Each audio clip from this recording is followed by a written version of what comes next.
Bonjour, je m'appelle Sarah. Ça fait bientôt 1 an que j'ai arrêté mes régimes et que je suis dans un rétablissement alimentaire et je témoigne pour aider d'autres personnes qui sont comme moi dans le même processus. Qu'est-ce que j'aurais bien aimé qu'on me dise au début de mon rétablissement alimentaire, donc il y a presque maintenant 1 an. Et c'est vrai qu'il n'y avait pas grand monde à l'époque, je ne connaissais pas beaucoup. Il y avait des choses en anglais. Je suis allée chercher des choses en anglais. Il y avait pas mal de vidéos sur des gens qui parlaient de leur all-in journey, comme ils appellent ça en anglais, c'est-à-dire que leur rétablissement alimentaire. Je ne sais pas comment ça pourrait se traduire en français. Un all-in journey, c'est quand on lâche prise totalement sur l'alimentation et qu'on décide de voir où est-ce que notre corps nous amène si on fait ça naturellement. Et je dois avouer que moi, quand j'ai fait ça, j'avais très peu d'informations sur la question, parce qu'en français, il n'y avait pas grand-chose, j'ai trouvé. Et, euh, et ça a été la chose la plus terrifiante, je crois que j'ai fait dans ma vie, sincèrement, de lâcher prise comme ça sur mon contrôle alimentaire. Ça faisait depuis des années que je faisais des régimes. Alors bon, ça marchait plus ou moins bien parce que je me restreignais, je craquais, j'étais dans un plateau, mon poids voulait plus redescendre et pourtant je diminuais tout le temps un tout petit peu plus tous les jours mes calories. Donc à la fin j'étais genre plus qu'à 1100 calories, je comprenais pas, je prenais du poids. Faut dire que dès que je savais pas qu'il y avait ces histoires de métabolisme, et ça j'ai appris ça plus tard, que si j'étais dans un plateau, c'était que mon corps il était tellement épuisé de faire des régimes qu'il avait ralenti son métabolisme et il stockait tout ce qu'il pouvait stocker. Donc dès que je faisais le moindre écart, il mettait de côté. Donc du coup, j'avais beau faire des régimes, j'avais beau m'affamer, je perdais absolument plus rien. Je perdais rien, même je prenais du poids, je comprenais pas, etc. Donc j'étais dans un plateau, je faisais mes régimes, ça ne marchait plus. J'étais épuisée, je voyais tout le monde qui mangeait normalement et moi, je mangeais rien. Une pomme et un yaourt et je grossissais. Enfin, juste que de regarder un pain au chocolat par une vitrine et je prenais déjà 2 kilos, je comprenais pas, je trouvais ça dur. Et je me disais que j'étais condamnée à être au régime toute ma vie parce que les kilos que j'avais perdus, si je voulais pas les reprendre, voire en prendre davantage, le côté yo-yo là, si je voulais espérer conserver les kilos que j'avais perdus, il fallait que je reste toute ma vie affamée en fait. Et à un moment, je me suis dit non, mais c'est pas possible, j'en peux plus, c'est pas tenable sur la longueur, c'est de s'affamer comme ça quoi. Donc, et puis bon, finalement, au départ, j'avais que 3 kilos à perdre. Finalement, j'ai fini par, à force de faire des yo-yo, j'en perdais, je perdais 8 kilos, j'en reprenais 10, etc. tout le temps, toute ma vie. Finalement, j'ai fini par en prendre plus que j'en avais à perdre au départ. Donc finalement, je me dis, mais qu'est-ce que c'est que ces régimes? On m'a menti. On m'a pas dit que toute ma vie, il faudrait que je reste au régime. Et que je reste affamée toute ma vie. Et là, j'étais vraiment dans un état très, très misérable, très fatiguée. Je perdais mes cheveux, j'avais froid tout le temps, je devenais irritable. Ça jouait sur mes humeurs. Et là, à un moment, je me suis dit, merde, euh, je crois que j'en ai marre de vouloir correspondre à cet idéal de minceur qui est véhiculé dans cette société grossophobe des régimes, etc. Cette dictature des régimes, comme j'aime bien l'appeler. Donc du coup, je me suis dit à un moment, écoute, j'en ai assez, je crois que je veux me sortir de ce cycle infernal des yo-yo, des je craque, je reprends, je craque, je reprends mon poids, je me prive, je perds un peu, je reprends, je recraque, enfin bref. Je voulais me sortir là, je voulais redevenir une mangeuse normale, comme les autres, et arriver à m'accepter comme je suis, et tant pis si j'ai un peu de poids en plus. Alors, ça a été quand même un peu compliqué, là j'arrive, bientôt ça va faire 1 an, donc c'est pour ça que j'en parle un petit peu sur cette vidéo, parce qu'il y a quand même des choses que moi j'aurais bien aimé qu'on me dise au début de mon rétablissement, et à ce moment-là, il n'y avait personne pour me le dire.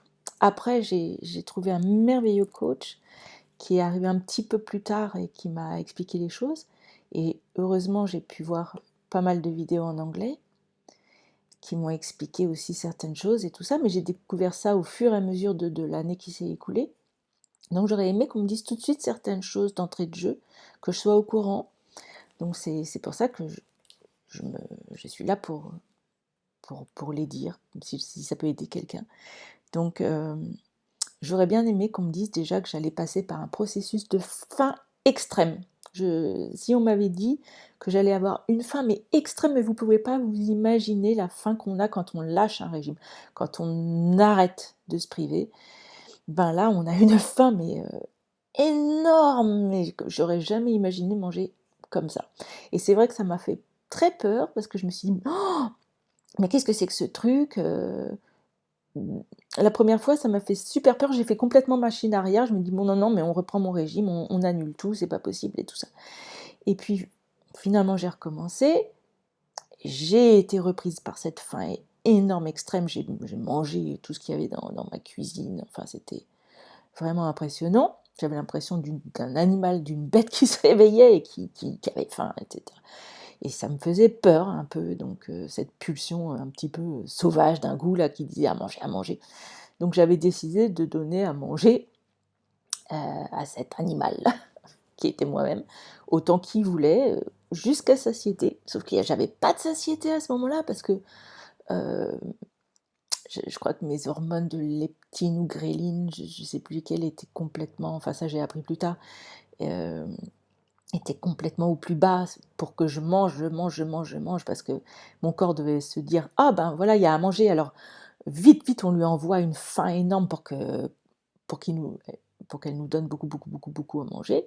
Donc j'avais pas du tout de satiété à ce moment-là, j'avais faim en permanence toute la journée, des choses grasses, des choses sucrées, des choses, tout ce qu'on évite dans les régimes, des choses épouvantables, enfin épouvantables du point de vue des gens qui font des régimes, bien sûr.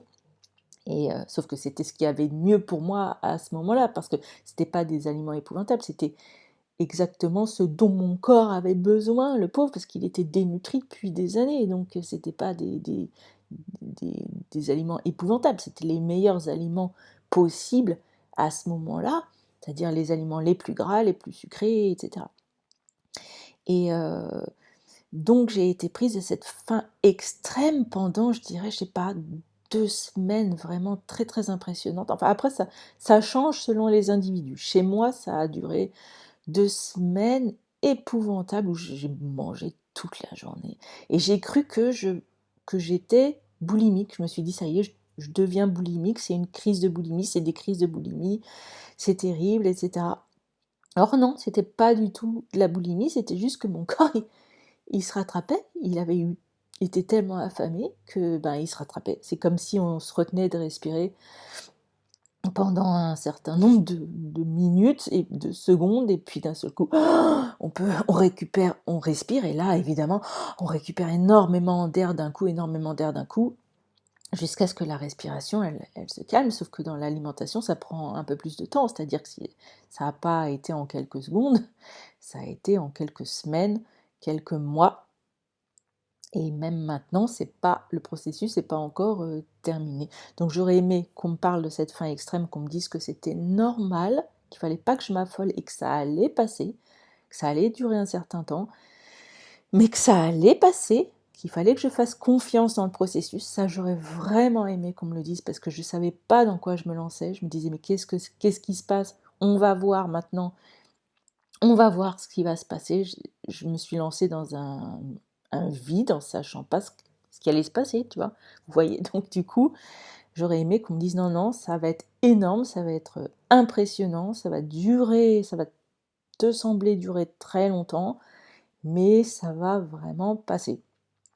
Donc moi, ça a duré 2 semaines de façon épouvantable. Ensuite, je dirais que ça s'est calmé un peu. Ça a été moins épouvantable, mais très intense pendant encore plusieurs mois. Et là, ça fait bientôt 1 an que je suis en rétablissement. Je dirais que ça doit faire seulement 1 ou 2 mois, pas plus, où je commence à avoir un appétit plus petit, plus petit qu'avant. Mais j'ai eu un énorme appétit pendant toute l'année qui est derrière moi là. Et j'ai fait confiance. Alors, Évidemment, j'aurais aimé aussi qu'on me dise que j'allais prendre du poids, que vraiment, il fallait que je m'apprête à prendre du poids. Alors moi, j'ai pris vraiment beaucoup de poids. J'ai pris entre 15 et 20 kilos, je peux pas te dire exactement, parce que j'ai balancé ma balance, j'ai plus voulu me peser. La balance, c'était vraiment un objet de torture pour moi quand je faisais des régimes. Donc ça déterminait mon humeur de la journée, quoi. En fonction de si j'avais pris ou perdu 300 grammes, j'allais passer une bonne ou une mauvaise journée.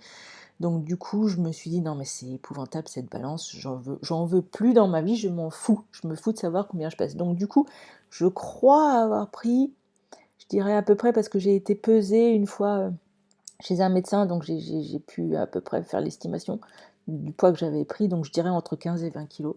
Donc ça a été quand même assez difficile, donc j'aurais bien aimé qu'on me dise que j'allais prendre du poids, qu'il ne fallait pas trop que je me fasse d'illusions.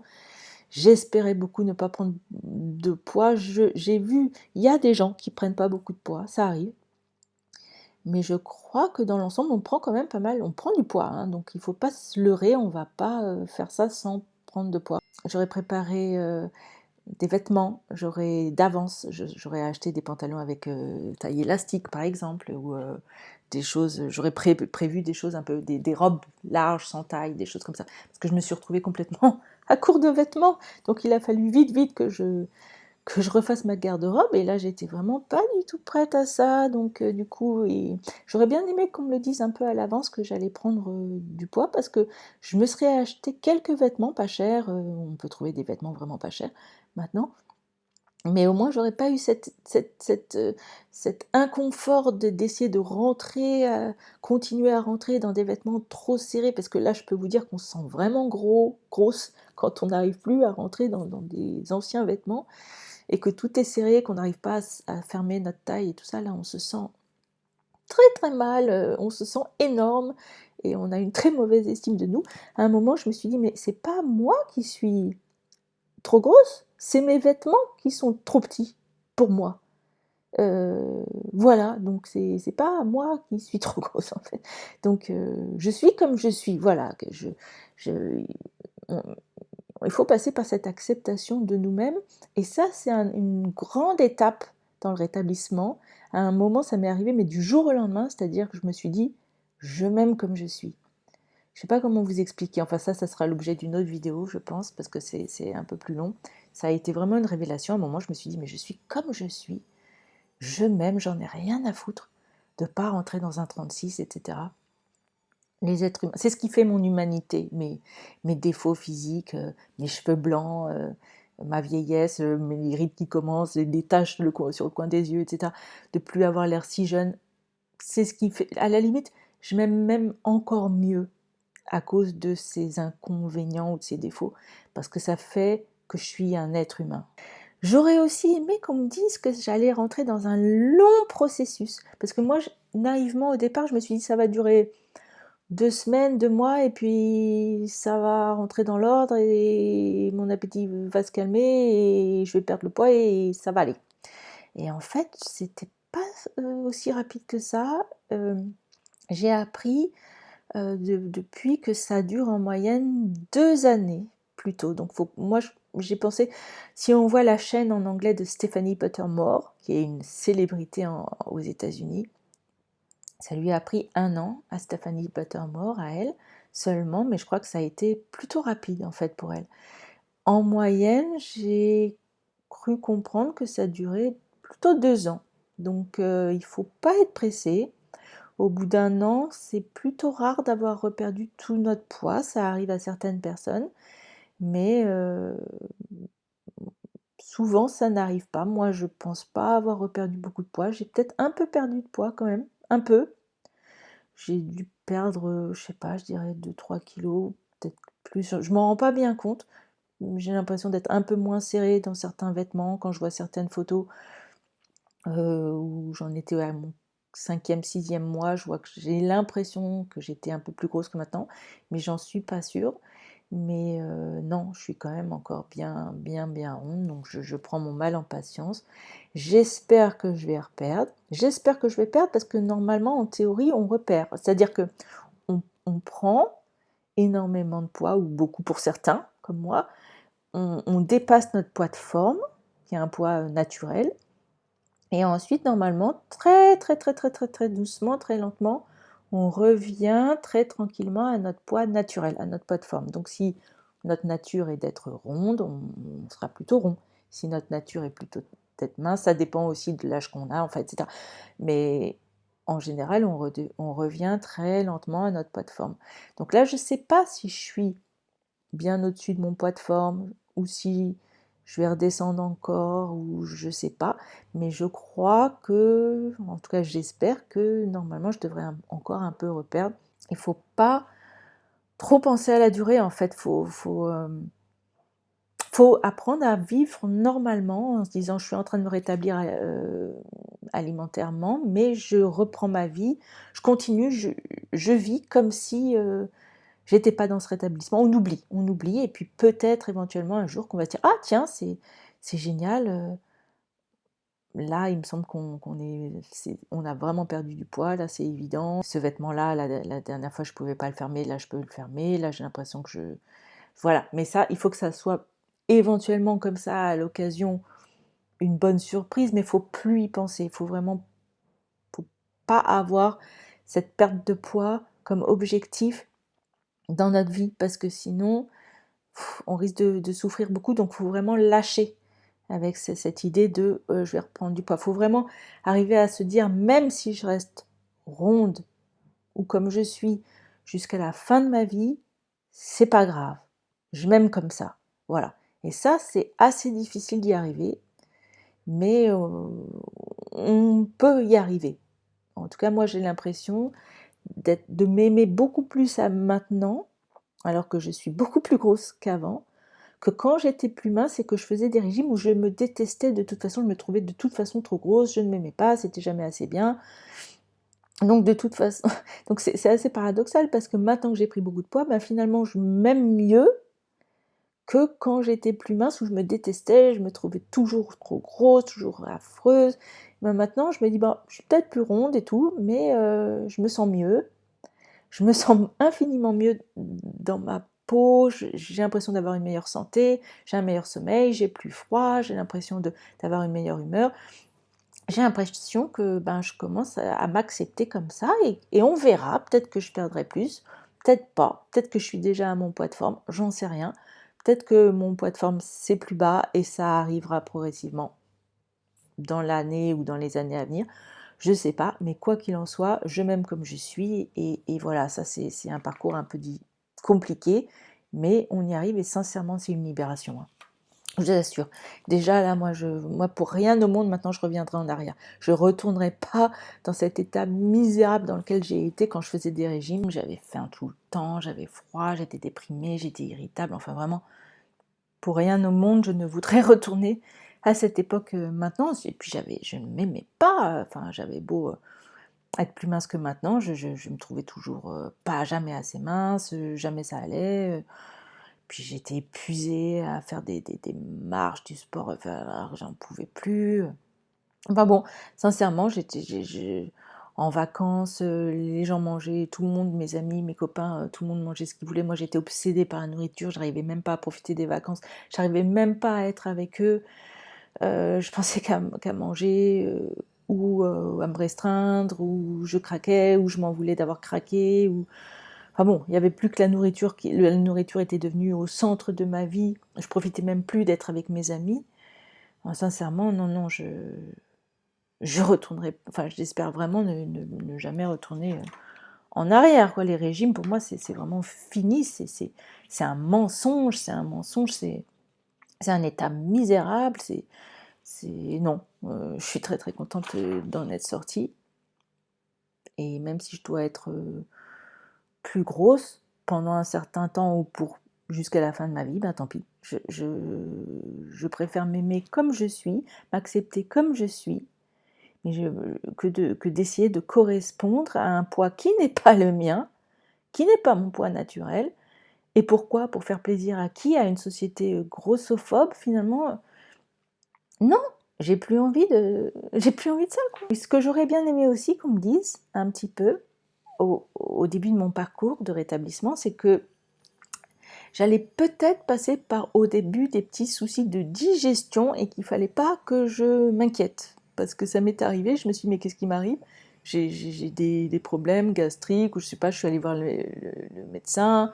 Et en fait non, en fait je me suis rendu compte sur une chaîne américaine formidable, la chaîne de Kayla Rose, que c'était très très fréquent en début de rétablissement alimentaire d'avoir des problèmes gastro-intestinaux, parce que notre estomac, qui n'a plus du tout l'habitude de digérer des aliments lourds, sucrés, etc., ben, il se remet en marche, donc il faut lui laisser un peu le temps de se réhabituer à ça, donc j'avais pas à m'inquiéter comme ça. J'aurais bien aimé qu'on me dise ça.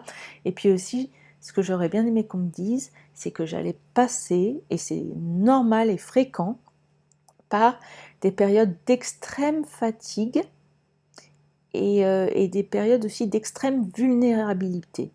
Vulnérabilité, pardon. Et c'est plus ou moins long selon les gens, ça n'arrive pas forcément, mais j'ai appris que c'était assez fréquent. Parfois, on est très très fatigué, très épuisé, parce qu'en fait notre corps, il a enfin la nourriture qu'il espérait, du coup il a l'impression qu'il est dans un pays d'abondance, alors qu'avant il pensait être dans... Le corps ne voit pas dans quel environnement il se trouve, donc il pensait, quand on était au régime, être dans un pays de pauvreté, de guerre et de famine. Et du coup, il bougeait pour dégager de cet endroit, pour trouver à manger en fait. Et ça s'appelle la théorie de la migration. Ça, j'ai appris ça sur une autre chaîne formidable, Tabitha Farrar, une anglaise. Et le corps court dans tous les sens pour trouver à manger. Alors que quand enfin il a à manger, ben il se dit ça y est, je suis arrivé dans un pays d'abondance, et du coup, ouf, on peut se reposer. Du coup, le corps devient complètement fatigué, et il faut se reposer. Il faut se reposer dans ce cas-là. Il ne faut pas continuer à faire plein de sports dans tous les sens. Il est recommandé de se reposer. Et c'est pas du tout grave. Et effectivement, chez moi, ça m'a assez impressionnée, parce que je suis passée par des semaines de fatigue, mais de fatigue vraiment intense. On passe par une période d'extrême fatigue, souvent, pas toujours, et c'est pas grave, ça va passer. Et aussi, on passe par cette période, comme je disais, d'extrême vulnérabilité, parce qu'on est en deuil de notre ancien moi, quand même, de nos anciennes valeurs, donc on est en train un peu de ouais, de devenir quelqu'un d'autre quand même, on est en train de renoncer à nos valeurs un peu plus superficielles, de physique, etc. Et là, on se tourne vers des valeurs plus profondes, plus... Mais du coup, on fait le deuil de notre image, de qui on a été, de ce à quoi on a ressemblé. D'un seul coup, on est plus gros, c'est difficile.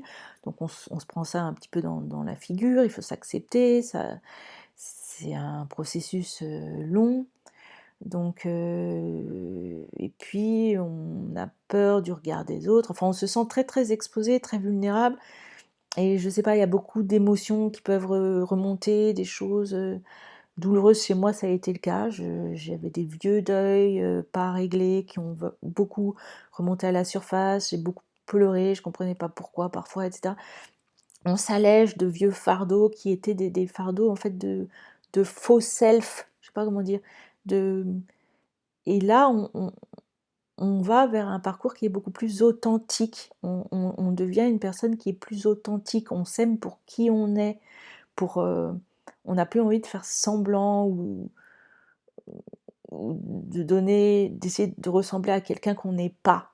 Donc du coup, il y a tous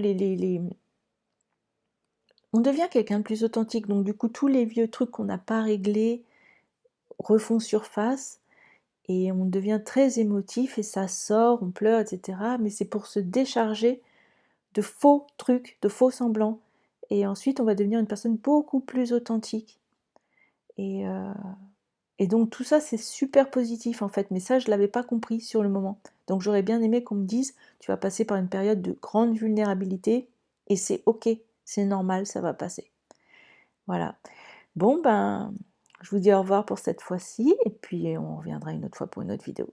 Je vous embrasse. Salut!